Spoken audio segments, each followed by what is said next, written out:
আমি হলাম টুটু গ্রিলস। আমি এখন যাচ্ছি এক ভয়ানক জঙ্গলে। ও মাই গড, সামনে একটা ভয়ানক জানোয়ার আমাকে দেখে ভয় পেয়ে পালিয়ে গেল।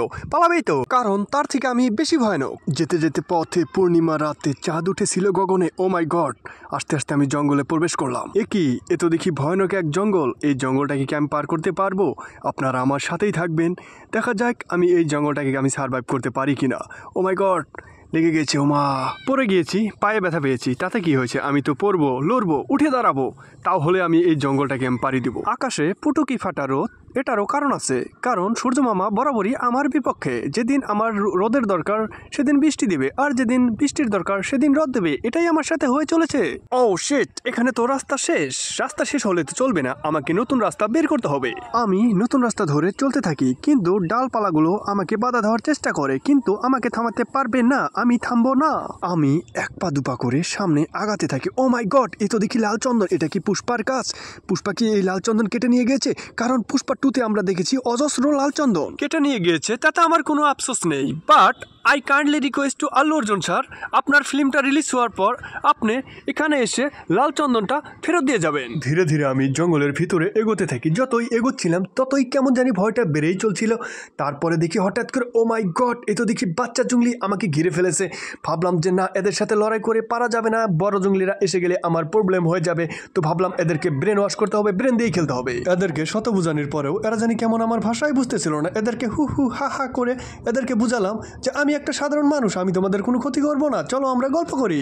এদেরকে গল্প শোনানো শুরু করি, আর গল্প বলতে বলতে মাঝখানে আমি হাততালি দেই, এরাও আমার সঙ্গে সঙ্গে হাততালি দেয়। আমি আদৌ বুঝলাম না এরা আমার গল্পর কি বোঝে আর হাততালি দেয়। তারপরে আমি ভাবলাম এদেরকে অভিনব কায়দা একটা ম্যাজিক দেখাতে হবে, কারণ আমাকে এখান থেকে বেরোতে হবে। ম্যাজিক দেখানোর পর এরা যেন আমার মায়াজালে পড়ে যায়। এরা আমাকে যেতেই দিচ্ছিল না। তারপরে বুঝিয়ে সুঝিয়ে আমাকে যেতেই হবে, কারণ এই জঙ্গলটা পার হয়ে ওদিকে আমার হেলিকপ্টার আমার জন্য ওয়েট করতেছে। চলতে চলতে হঠাৎ করে বাচ্চাদের কথা অল্প মনে পড়ে গেল, তাই ভাবলাম যে এদের শিখিয়ে দেওয়া কিছু কথা আমি বলে দেখি তারা রিপ্লে করে কিনা।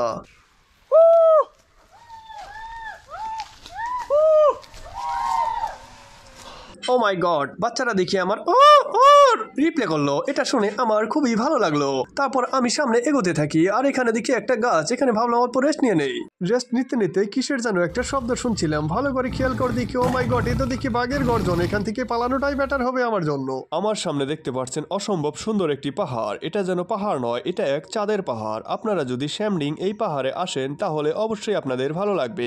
আমি যেন পাহাড়ের উপরে উঠেই যাচ্ছি। আমার উঠা যেন শেষই হচ্ছে না। ফাইনালি আমি উঠে গেলাম, আর এখানে কিছু লতাপাতা আমাকে ঘিরে ধরে। তারপরে ভাবলাম এটা হাত দিয়ে ছাড়ালে হবে না, আমার ধারালো অস্ত্রটা বের করে এটাকে কেটে ফেললাম। কাটাকাটির পর আমি খেয়াল করে দেখলাম আমার যেন পিচ্ছি চাকুর ধারটা আগের মতোই আছে। আর এটা যেহেতু পাহাড়ের চূড়ান্ত একটা অবস্থা, তাই ভাবলাম যে এখানে রাতটা কাটানো আমার জন্য নিরাপদজনক। যেই ভাবা সেই কাজ, তাই আমার ধারালো চাকুটাকে রেখে ব্যাগটা খুলে আমি আমার ক্যাম্প বানানোর জন্য প্রস্তুতি নিচ্ছি। আমি আমার ক্যাম্পের চারকোনা ভালো করে গাছের সাথে বেঁধে নিচ্ছি, যাতে ঝড় তুফানে উড়িয়ে নিতে না পারে। একটু ধৈর্য ধরেন আর আসেন আমার সাথে, আর দেখেন আমার ক্যাম্পটা কেমন হলো। একেই বলে ছালনাই কুত্তার বাগানা। যাই হোক, আপনারা দেখতেই পারতেছেন আমার ক্যাম্পটা কত সুন্দর হয়েছে। এখানে ঝড় তুফান বৃষ্টি যাই আসুক না কেন, আমার কোনো বালও বাঁকা করতে পারবে না। ক্যাম্পিং করার পর আমি খাবারের খোঁজে বের হলাম, আর এখানে খুঁজতে খুঁজতে আমার সামনে দুটা পড়লো হুলুলুলুর গোটা। আর এই দুটা দেখে আমার মনে হলো যে বহুতই সুস্বাদু হবে, তাই আমি ভাবলাম এই দুটাকে খেয়ে নেব। তারপরে ফাইনালি আমি একটাকে টান দিয়ে ছিঁড়ে মুখে দিয়ে দেখলাম, বাহ কি সুন্দর, দারুণ একটা টেস্ট। দুটা গোটা খেয়ে আমার রাত্রিটা পার হবে না, তাই আমি সামনে এগোতে থাকি। আর এগোতে না এগোতেই সামনে দেখি শামুকের বাচ্চা। এটা কিন্তু দারুণ টেস্ট, আপনারা দেখতেই পারতেছেন। এটাকে আমি খেয়ে নেব। দারুণ, এ তো দেখি দারুণ টেস্ট।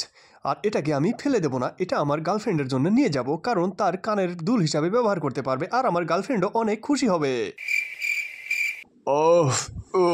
Good morning guys. খুব শান্তির একটা ঘুম হলো। ওই শোনা যাচ্ছে আমার হেলিকপ্টারের সাউন্ড। তো আমার এখান থেকে বেরোতে হবে। এখানে আমার বেশি সময় ব্যয় করাটা একদমই ঠিক নয়। এখান থেকে আমার বেরোতে হবে, আর আমার হেলিকপ্টার আমার জন্য ওয়েট করতেছে। বা ভীষণ ভারী ব্যাগটা। আর আমার ক্যাম্পটা কি করি, না না না, এক টান দিয়ে আমি ছিঁড়ে আমার ব্যাগে ভরে নিলাম। এখন আমি যাব আমার হেলিকপ্টারের দিকে। দেখতে পারতেছেন গাইস, আমার হেলিকপ্টার কিন্তু আমার জন্য এসে গিয়েছে, কিন্তু আমার এডিটরকে ধন্যবাদ দিতে হবে, কারণ এত সুন্দর গ্রিন স্ক্রিন দিয়ে একটা হেলিকপ্টার পাঠানোর জন্য। একটা জিনিস আমি খেয়াল করে দেখলাম যে আমার হেলিকপ্টার যেন বারে বারে ওখান দিয়ে ঘুরপাক খাচ্ছিল। আমি আমার পাইলটের সাথে কানেক্ট করার পর বুঝতে পারলাম যে এখানে সিগন্যালের প্রবলেম। বারে বারে আমি বললাম যে পাইলট তুমি ওখানে চলে যাও, আমি এদিকে অল্প আগিয়ে যাচ্ছি। I am extremely sorry guys, আপনাদের সামনে আমি হেলিকপ্টারে উঠতে পারলাম না। আমি সামনে গিয়ে হেলিকপ্টারে উঠবো। তো আজকের মতো এখানেই টাটা, বাই বাই, আবার দেখা হবে কোনো একটা ভিডিওতে।